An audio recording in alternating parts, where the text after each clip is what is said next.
Y ya estamos recibiendo con mucho gusto a María Elena Mizrahi, coordinadora del Sistema de Protección Integral de la Infancia y la Adolescencia, CIPIAB. ¿Cómo andas, María Elena? Un gusto. Muy bien, muchas gracias. Estar acá contigo. Vamos a repasar algunas de las cifras que tienen que ver con la última presentación que se hizo respecto a las denuncias recibidas o las intervenciones realizadas en el año 2018 para luego enfocarnos en el tema.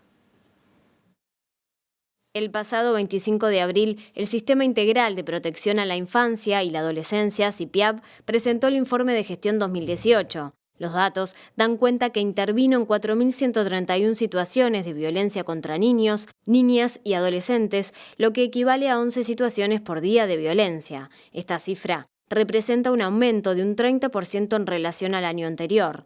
En 22% de los casos, 908, las víctimas fueron bebés y niños de hasta 5 años, 2 de cada 3 por abuso sexual y porcentaje similar por maltrato físico. Con este panorama, el CIPIAB presentó una guía para atender casos de violación que se detecten, teniendo en cuenta la expansión de 500 centros de educación y cuidados, donde concurren 60.000 niños de hasta 3 años. ¿A qué se debe el aumento de casos de denuncias de un año a otro? ¿Por qué la guía se enfoca en la primera infancia? ¿Cuál es la especificidad en estas edades? ¿De qué manera se puede intervenir una vez detectada una situación de violencia? ¿En qué medida los cambios al Código de la Niñez y la Adolescencia implican una mejor protección a la infancia durante los procesos penales por casos de violencia sexual? Informe Capital recibe a María Elena Mizrahi, coordinadora de CIPIAB. Bueno, ya algunas de las cuestiones las estábamos hablando fuera de micrófono, pero lo importante es plantear algunas de las cifras que recién estaban escuchando, porque hubo un 30%, María Elena, de incremento de intervenciones entre el año 2017 y 2018. Parece mucho, porque estamos hablando de un tercio más.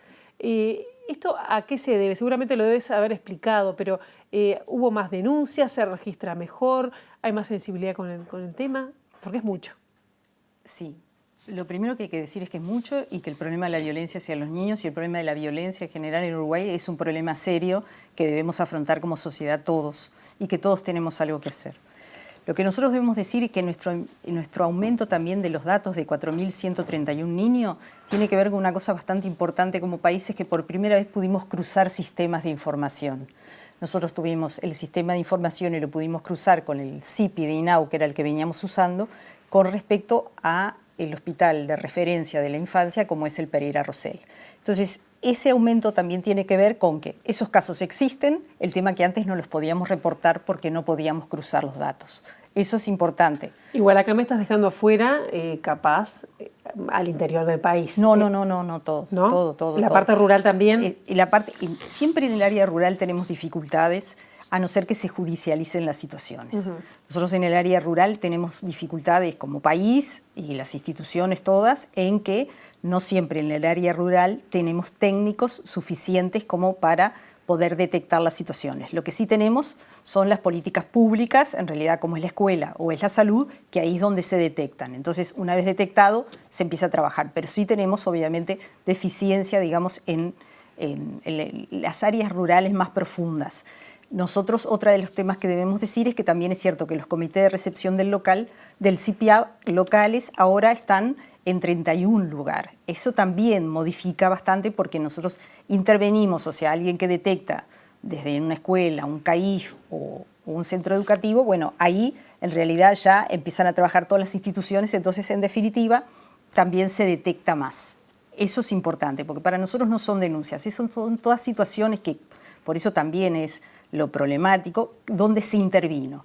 Esto no es que de repente hubo una denuncia y no se ratificó, no. Acá hubo 4.131 niños que fueron atendidos por algunos de los técnicos que trabajan tanto en el Estado como en las organizaciones que tienen convenio con el Estado. Ajá, ¿y qué seguimiento se le hace? Porque es importante. Una vez, yo me imagino una maestra que detecta que hay violencia en un escolar, ¿no? ¿Se detecta, se interviene? ¿Y qué pasa? ¿Hay un seguimiento, un estudio de cómo pasa, en qué situación queda? Porque me imagino que quedan muy expuestos. Totalmente expuestos, y yo creo que nosotros tenemos una dificultad en el tema del seguimiento a largo plazo, eso hay que reconocerlo. Nosotros intervenimos, interrumpimos la situación de violencia, ¿verdad? Se empiezan a trabajar los equipos y a veces los seguimientos, que en las situaciones de violencia, ni hablar en las situaciones de abuso sexual, son a muy largo plazo. Nosotros tenemos organizaciones gubernamentales, tenemos en realidad el sector salud, que a partir de la reforma de la salud tiene como parte de sus cometidos trabajar las situaciones de violencia, todas las mutualistas y la realidad de la salud del Estado tiene equipos de referencia para atender las situaciones de violencia, pero muchas veces, por cómo son las características también de las familias donde se da la situación de violencia, vos podés intervenís 6 meses, 7 meses, 8 meses, pero un seguimiento a más largo plazo, eso por lo general nosotros lo coordinamos con la educación, porque son los que cotidianamente siguen viendo a los niños o a las niñas, o a los adolescentes en el caso de enseñanza media.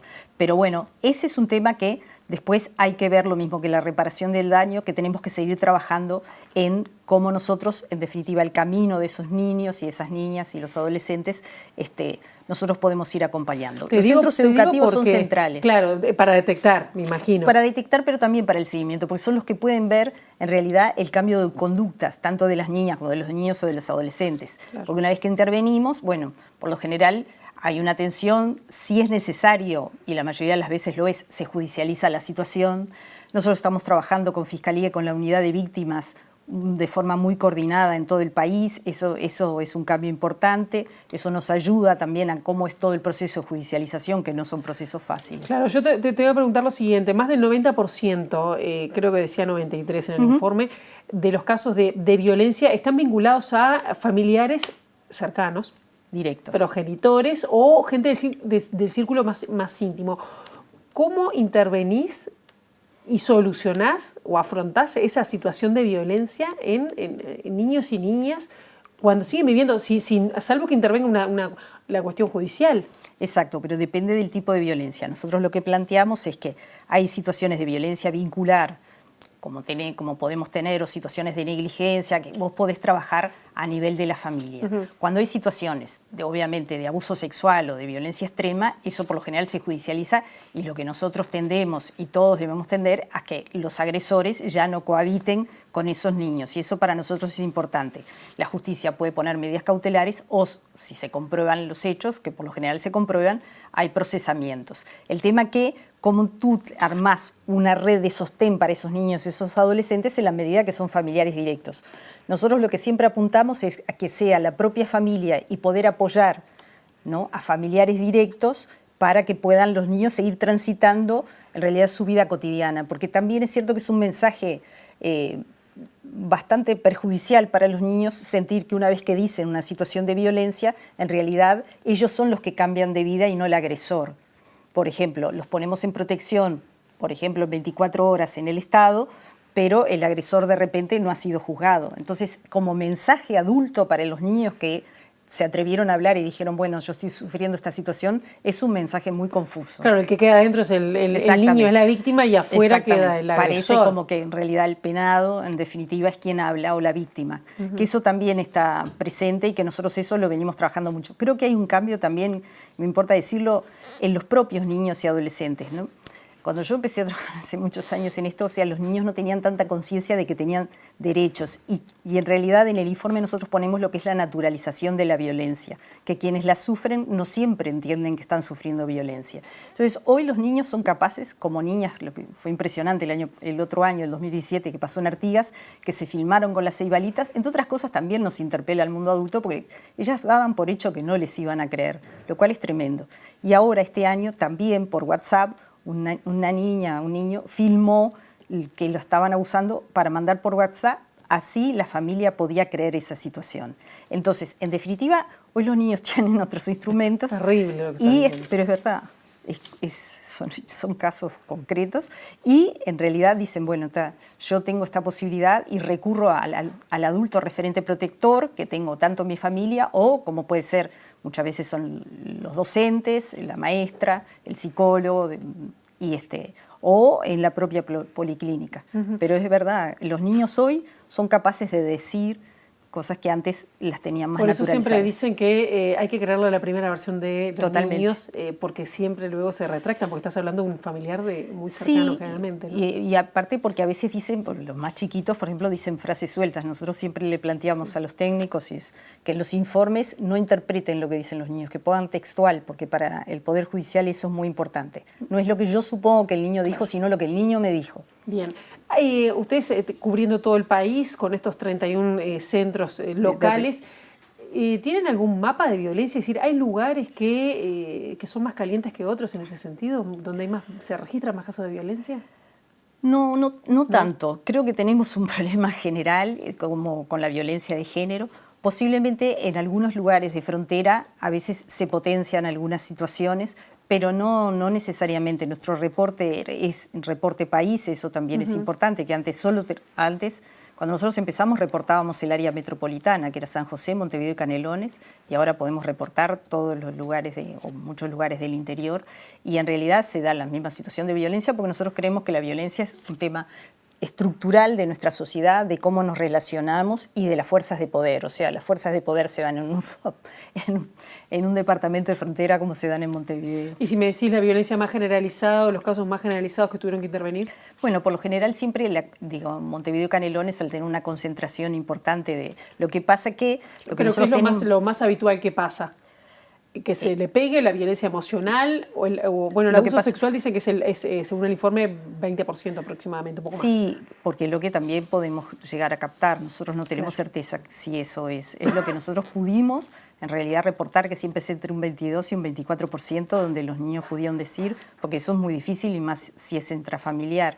En realidad, violencia emocional, si bien nosotros lo reportamos por un tema más de cómo es el sistema de información, es el 100%, porque ninguno que...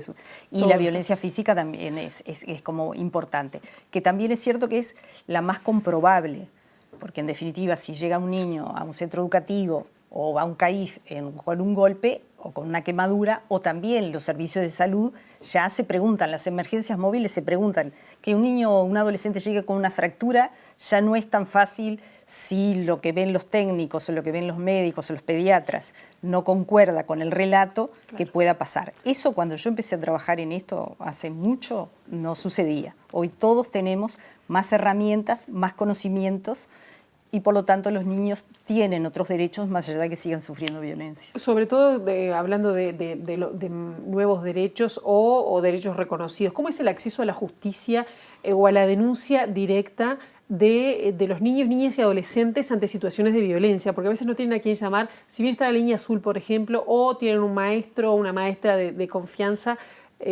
¿cómo es el acceso a la justicia? Que además es caro.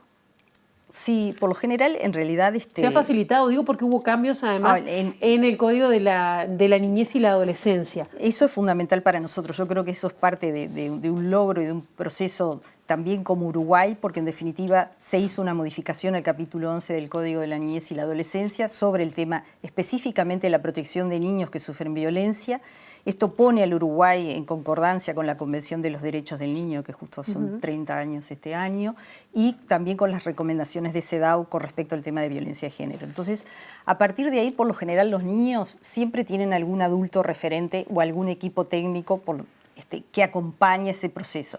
El tema era cómo nosotros en realidad íbamos validando en todo ese proceso el acompañamiento del niño y también lo que veníamos diciendo que es la palabra del niño. Otro de los temas fundamentales que en esa modificación del código está es que no se puede alegar consentimiento. Y esto a mí me importa mucho plantearlo, porque muchas veces los agresores y los perpetradores ponían como el consentimiento, como la posibilidad de reducir su pena. Porque me imagino que en el caso de abuso sexual sería. Exactamente, en el caso de abuso sexual. Y nosotros eso hoy, con esta reformulación del código, aprobado en el Parlamento, en el Senado uruguayo por todos los partidos políticos con representación parlamentaria, eso quedó que eso no puede ser el consentimiento, en realidad avalar, digamos, la posibilidad de que un perpetrador abuse sexualmente de una niña o un niño o un adolescente. Eso en esta modificación es bien importante. El otro tema es el tema de la defensa y el otro tema es el tema de creer en los relatos del niño y que no solamente las pruebas de las situaciones de abuso sexual en particular, sea solamente el cuerpo del niño como objeto de prueba, solamente eso, sino poder analizar el contexto, los informes médicos y los informes técnicos de todos los técnicos que por lo general participan en la vida de esos niños. Se ha avanzado en ese tema porque fue uno de los temas que preparando la entrevista consulté con personas que trabajan en la sociedad civil, ¿no? Que lo mismo que en el caso de la mujer, el cuerpo de la mujer se convierte en objeto de prueba. Exacto. El caso del niño, si tiene golpes, si fue abusado, se por convierte eso en objeto de prueba. Y es una revictimización. Totalmente. Eso, ¿de qué manera hoy está contemplado en la protección de derechos? En realidad, en esta reformulación, que a partir de ahora ya salió como ley, en realidad eso, una vez que se empiece, digamos, son 180 días que da el Parlamento, en realidad ahora, con la modificación del código, eso no estaría incluido, o sea, no se podría ni... ¿Y lo saben los técnicos? Bueno, en eso estamos trabajando, y porque fue una resolución del Parlamento, ahora fue ahora en abril, sí. Me quiero acordar el 22 de abril, donde en realidad se promulgó esta modificación del código. A partir de ahí, obviamente, hay que capacitar, pero como siempre pasa en estas situaciones, no solamente pasa por la capacitación que se dé con el conocimiento, sino también muchas veces por la interpretación que uno haga de los hechos. Entonces también es muy importante dar algunas, digamos, yo le llamo entre comillas batallas sobre lo que es la violencia, que es un tema estructural, que los niños por lo general son víctimas. A nosotros nos costó mucho, los que trabajamos con infancia, decir que cuando hay violencia de género también los niños son víctimas, porque decían, bueno, a ellos no los castigan. Pero en definitiva, quien vive en una situación de violencia, obviamente que recibe esa violencia, y más si es entre sus progenitores o en realidad sus familiares directos, sus referentes adultos. Acá estábamos hablando de situaciones que se viven intrafamiliar, ¿no? Que es la mayoría de los casos. Pero ¿qué pasa con la violencia que se vive o los abusos o vulneraciones de derechos a nivel institucional? Pienso además el caso que tenemos cercano que se está trabajando en esta jornada respecto a una alta medicación que en principio iba dirigida a un adolescente que está privado de su libertad, pero se supone que para rehabilitarlo. ¿Cómo se maneja eso? ¿Qué garantías tienen los adolescentes que están internados? Bueno, y me imagino que también todos que están a su alrededor, ¿no? Porque digo, sí, totalmente. Recién estaba hablando el director de la Institución Nacional de Derechos Humanos, Wilder Tyler, es decir, que ellos ya habían denunciado esta alta medicación para controlar a los adolescentes. ¿Cómo se opera? En realidad, la modificación del código también habla no solamente de lo que es la violencia intrafamiliar, sino de lo que es la violencia intrainstitucional. Y en realidad lo que plantea son que también en los mecanismos administrativos, porque aquí también tenemos a veces problemas cuando es en la interna de las instituciones, cuáles son los derechos que tienen los niños una vez que testifican, digamos, como lo que viene a ser en los procesos internos de las instituciones, sabiendo que las instituciones, y más las instituciones más totales, tienden en definitiva a defenderse de esa situación. Entonces, en esta modificación del código también se toma que las investigaciones administrativas en lo que viene a ser violencia intrainstitucional, los derechos de los niños y el relato de los adolescentes o de los niños mismos, porque también a veces hay violencia institucional para niños más chicos, tenga en cuenta todas las garantías para la no revictimización. Una de las cosas importantes que también con el abuso es fundamental, y en este caso también sería fundamental, es la prohibición del careo entre la víctima y el agresor. En la violencia intrainstitucional eso es importante, y también en el careo cuando hay violencia intrafamiliar. Porque es muy difícil, o sea, para un niño o un adolescente, decir que su familiar directo, obviamente una vez que lo dijo, abusó, porque saben las consecuencias y lo que implica esa ruptura del secreto familiar para todo el núcleo familiar. Y en una institución también, en la medida que después esos jóvenes o esos niños siguen teniendo que convivir con, digamos, con la institución o con funcionarios de la institución, que si tienen prácticas que no son las apropiadas, digo, deberían en definitiva ser separados del cargo, ¿no? Bueno, como pasó cuando se vieron las filmaciones, me imagino que mucha gente recuerda, ¿no? Cuando algunos funcionarios del INAU patearon, ¿no? En el piso a algunos adolescentes, y bueno, la mayor parte quedó sobreseído, no sé si es la palabra técnica. Sí, ahí, ¿no? ahí los trámites es un poco duro de entender. Igual ahora es el INISA, ya no es más el INAU, sí, porque en definitiva se creó un instituto aparte que la apuesta, el sindicato es el único, ¿no? Sí, claro, la apuesta sería que fuera una institución especializada justamente en la protección y en la rehabilitación de los jóvenes que están en conflicto con la ley. ¿Es difícil trabajar en esos casos? Es difícil. Trabajar con la violencia es difícil. Trabajar con los seres humanos es difícil. Y yo creo que, bueno, que en definitiva, por lo menos en mi experiencia personal, yo llego también a trabajar con las situaciones de violencia porque trabajé también con jóvenes en conflicto con la ley, y cuando uno empieza a analizar sus vidas, que no, yo no estoy justificando el delito ni la infracción, pero cuando uno empieza a analizar su historia, muchas veces ve, en definitiva, las situaciones de violencia que fueron vividas en la infancia, que no fueron atendidas debidamente o no fueron escuchadas, y que en definitiva también es cierto que si uno se educa y se cría en situaciones de violencia, por lo general su relacionamiento con los otros está, en realidad, si bien en esto no es matemático, pero sí puede estar marcado por en realidad haber sufrido violencia y en definitiva tenerla como algo habitual y del relacionamiento con los otros. Claro, ya tenemos que ir cerrando, pero me gustaría preguntarte, ¿hay posibilidad, por lo menos en estos cambios que se hicieron en el código, ¿no? de la niñez y la adolescencia,